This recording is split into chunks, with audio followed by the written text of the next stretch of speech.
The airflow sensor here. The barometric sensor here.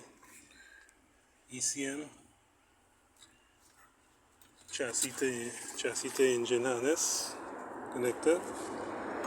Right, so this is just a plug into the engine when the engine is in. Right, there's some final wiring to power up the ECM here. Right. One ECM ground.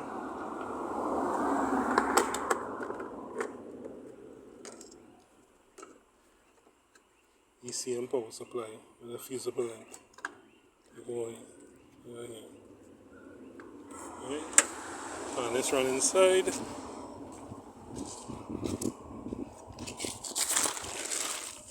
Right, and we have check engine light, diagnostic port, and shuttle position sensor.